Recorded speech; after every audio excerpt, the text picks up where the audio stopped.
Hola, salam fans Garuda.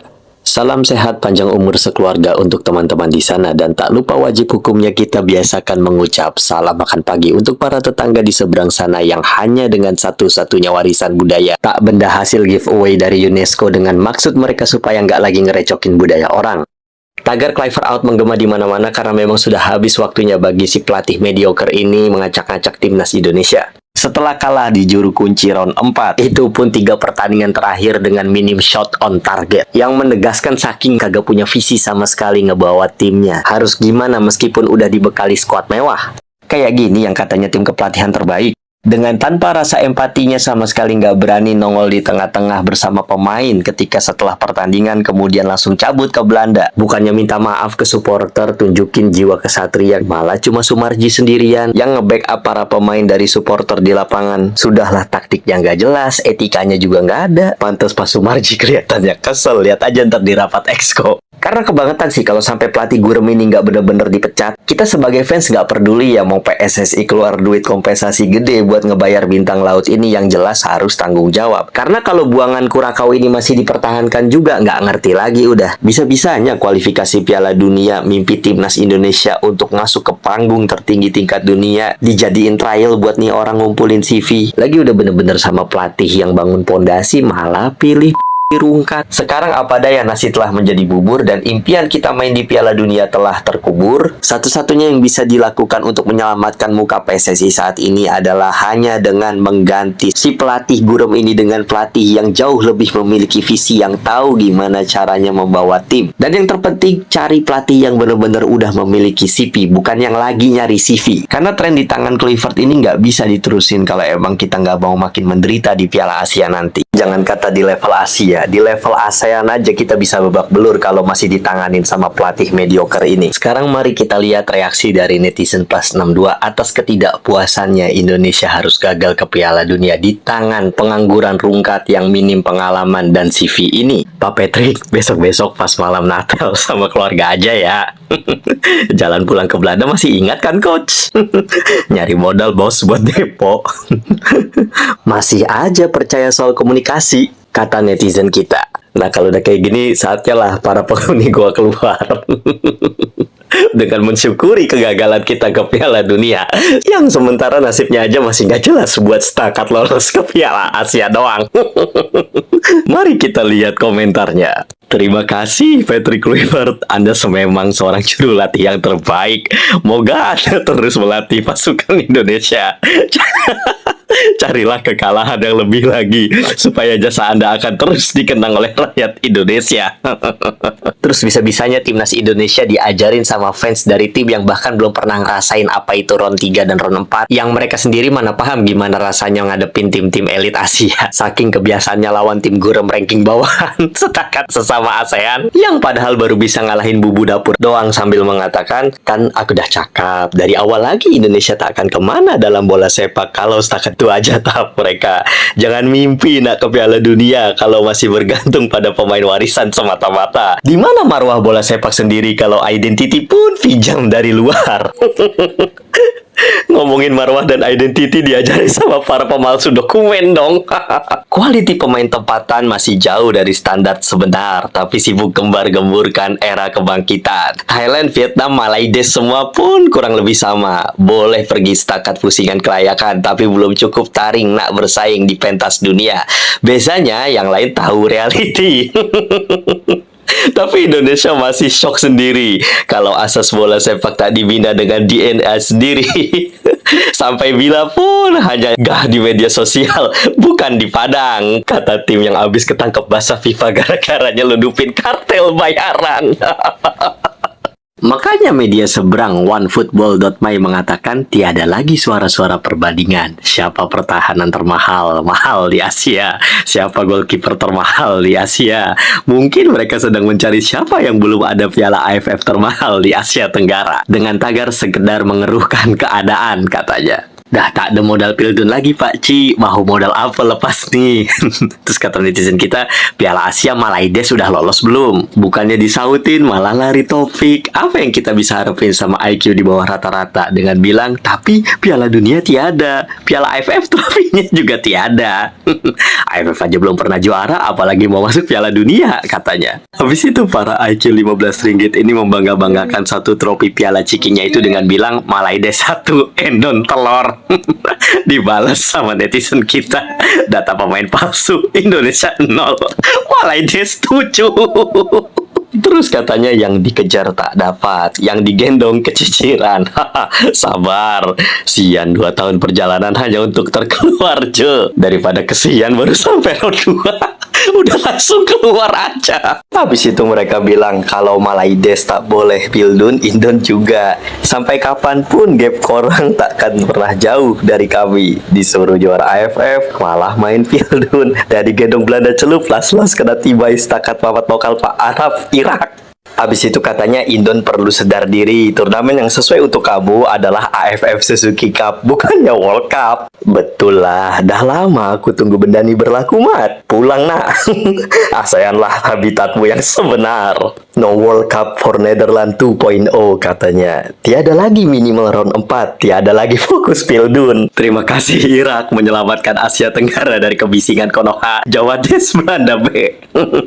Tiada lagi suara-suara perbandingan pemain warisan karena telah tiada. Langsung di counter sama netizen kita yang menjawab setidaknya punya dokumen asli. Ada, pemain ilegal pun tiada. Yang ada hanya dokumen palsu. Mungkin mereka lupa siapa pemain warisan palsu sedunia. Gak terima dikata palsu. Habis itu dia klarifikasi dengan bilang, belum pasti lagi 7 pemain keturunan itu bersalah dan jelas mereka mempunyai darah Malaides. Lihat saja nanti. Kena sabar, jalan cerita belum habis, belum muktamad katanya. Tenang. Nah kalau udah medianya aja kayak gini gimana netizennya? Ekor harimau Malaya mengatakan, Min yakin squad ini akan kembali. Padahal udah jelas-jelas tinggal tunggu waktu aja. Tapi netizennya bilang, yang mustahil hanya gajah terbang guna belalai. Kalau admin yakin, kita pun kena yakin. Dibalas sama netizen kita. Min yakin esok kena ban FIFA. Habis itu dengan PD-nya mereka bilang Konoha pasti lagi ketar-ketir melihat tim ini. Pasti diobrak-abrik timnas putra Garudanya. Kata netizen kita, kasihan mimpi nggak bangun-bangun. Setelah itu media mereka makan bola mengatakan, apa jadi kalau Malaides kalahkan Laos lagi? Dibalas sama netizen mereka, katanya jadi tambah luka jiran sebelah lagi. Bisa-bisanya mereka berpikir kita bakal terluka ketika mereka menang cuma lawan bumbu dapur. Terus kata netizen kita, tahu kan fungsi tetangga? Netizen seberang beneran datang dengan bilang minimal round 4. Akhirnya kata-kata itu doa tanpa disedari. Minimal round 4, Dikmalai bisa. Ratib Mas Joko sambil membacu Simen katanya. Gimana netizen yang nggak kepancing kalau medianya aja modelan kayak gini ya? Yang kalau nggak nyenggol Indo nggak makan. Bolafanatik.my mengatakan, selepas kekalahan bertemu Irak, ranking Indonesia nampaknya semakin turun dan ketika ini ranking mereka jatuh ke 122 dunia. Nah, habis itu dia sambung lagi tuh dengan membandingkan hasil kita lawan tim elit Asia ketimbang dia yang lawan setakat bumbu dapur aja ya kan. Manakala Malaides pula berpeluang untuk naik ke ranking 116 dunia sekiranya berjaya menewaskan Laos esok sambil mengharapkan pasukan Gambia, Sudan, Kazakhstan, Togo, dan Azerbaijan tewas dalam perlawanan masing-masing. Terima kasih Irak, terima kasih TMC. Terus kata Bani Sarapan, terima kasih ya Tuhan karena telah menutup bau sampah dari seberang. Dibalas sama netizen kita, terima kasih Tuhan karena pemasuk dokumen di banned 12 bulan. Tania. Karena itu dengan PD-nya fansnya bilang, saya yakin dalam 1 tahun ini Malaides akan masuk 5 besar ranking FIFA. Kalau kata netizen kita, ranking terus yang dipikirin, heran, nanti kekejar rankingnya malah dia nggak ada kabar. Tapi bukannya mikir, masih aja dengan pedenya mereka bilang, "Tak apa, kami negara jiranmu nih, Malaydesh, akan pastikan Malaydesh layak ke Piala Dunia nanti. Kami pastikan ada wakil Asia Tenggara di Piala Dunia. Malaydesh boleh, sabar ya jiran." Kata netizen kita, layak 7 pemain ilegal maksudnya.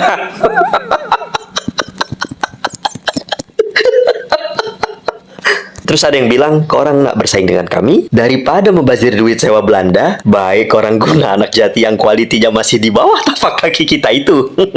At least ada piala ciki dulu di almarinya. Baru pikir nak layak level Asia. Itu pun kalau tak kena bantai Pak Arab.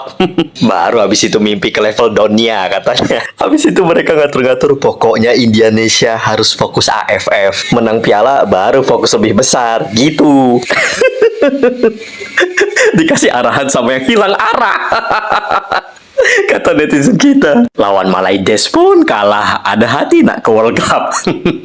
Itulah terlalu ego. Tahniah, semoga 4 tahun pun terlepas juga. Mereka nyumpahin kita biar nggak lolos 4 tahun kemudian.